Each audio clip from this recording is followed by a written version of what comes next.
La gestion de l'eau en France est une bombe écologique silencieuse. En France, 20% de l'eau potable distribuée est perdue à cause des fuites dans les infrastructures. Cela représente une perte de 1 milliard de mètres cubes d'eau par an, soit l'équivalent de la consommation annuelle de Paris. Pourtant, les investissements dans la rénovation des réseaux sont en baisse. En 2023, seulement 1 milliard d'euros a été investi, alors que les besoins réels sont estimés à 2,5 milliards d'euros par an. 58% de l'eau prélevée en France est destinée aux industries, notamment les centrales nucléaires, contre seulement 24% pour l'agriculture et 18% pour l'eau potable. Cela pose des questions sur les priorités d'allocation, notamment en période de sécheresse. Avec les sécheresses de plus en plus fréquentes, certaines régions risquent de manquer d'eau potable dès 2030. Les conflits d'usage entre agriculteurs, industries et particuliers pourraient s'intensifier, comme en témoignent les manifestations contre les bassines agricoles géantes en Poitou-Charentes. Le gouvernement ne semble pas anticiper la montée des tensions sur l'eau dans un contexte de réchauffement climatique. Par exemple, les permis d'exploitation de nappes phréatiques sont distribués sans limite stricte, même dans les zones déjà en stress hydrique, ce qui pourrait provoquer des fractures sociales majeures à moyen terme. Des algorithmes sont utilisés pour des décisions sensibles, comme l'attribution de bourses ou les admissions dans l'enseignement supérieur. Pourtant, leur fonctionnement reste opaque, et aucune commission indépendante n'a accès au code source pour en vérifier l'équité. En 2023, plusieurs études ont montré que Parcoursup pénalise les élèves des quartiers populaires, avec un taux d'admission inférieur de 12% par rapport aux élèves issus de zones favorisées, à compétences égales. Les algorithmes de sécurité analysent des milliards de données personnelles chaque année. En l'absence de garanties solides, ces pratiques posent un risque important pour les libertés individuelles.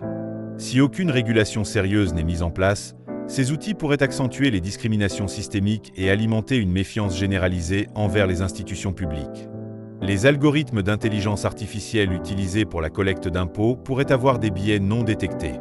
Par exemple, des auto-entrepreneurs ou des PME sont plus souvent ciblés pour des contrôles fiscaux que les grandes entreprises, qui disposent pourtant de montages financiers plus complexes et potentiellement frauduleux. La France accueille environ 90 millions de touristes par an, générant près de 200 milliards d'euros de revenus. Pourtant, seulement 20% de ces revenus bénéficient réellement à l'économie locale. Les grandes chaînes hôtelières et plateformes comme Airbnb captent l'essentiel des bénéfices, au détriment des petits acteurs locaux. En 2022, le tourisme en France a généré plus de 12 millions de tonnes de CO, soit l'équivalent des émissions annuelles de 2 millions de voitures. De plus, certaines régions comme la Côte d'Azur voient leurs ressources naturelles épuisées par l'afflux saisonnier.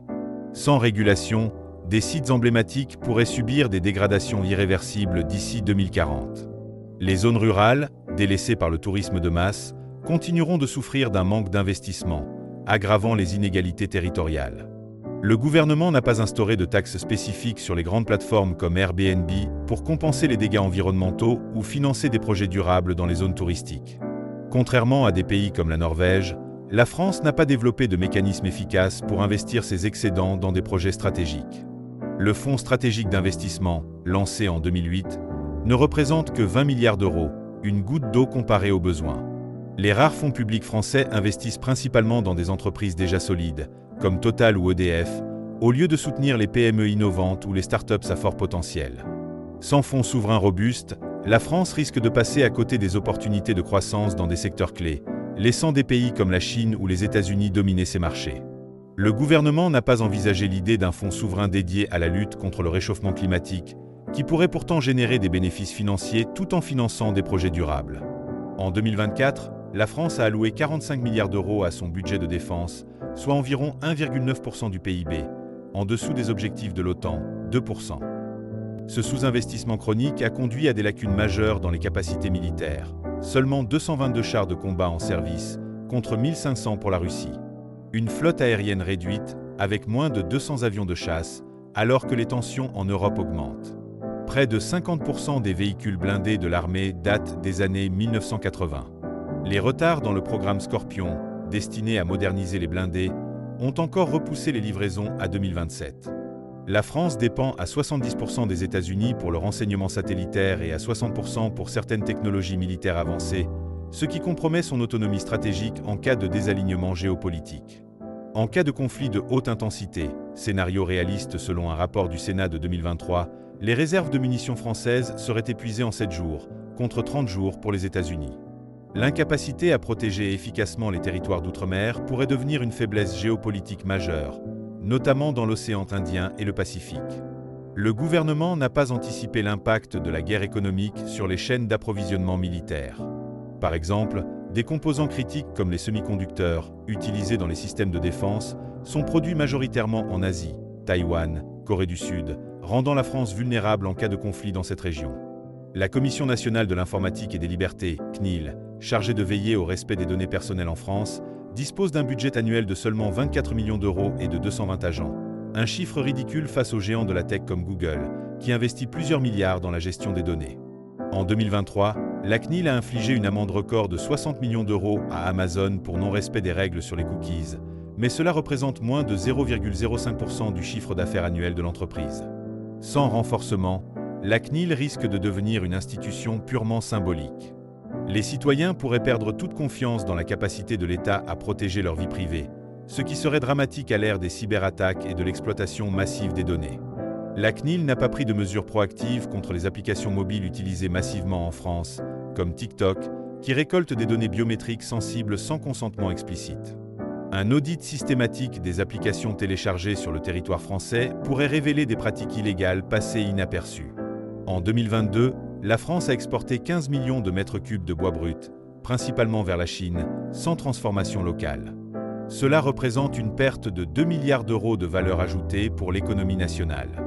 Les régions comme la Bourgogne-Franche-Comté et le Limousin, pourtant riches en chênes centenaires, sont en train de perdre leur patrimoine forestier à cause de cette surexploitation. Les sécheresses successives ont tué 20% des hêtres en forêt de Fontainebleau entre 2018 et 2022. Pourtant, aucun plan national de reboisement massif n'a été mis en place pour pallier ces pertes. Si rien n'est fait, les forêts françaises pourraient perdre jusqu'à 30% de leur superficie d'ici 2050, entraînant une réduction dramatique de la biodiversité et une aggravation du réchauffement climatique local. Le gouvernement n'a pas prévu d'interdire les coupes rases dans certaines zones sensibles, parcs nationaux, forêts primaires.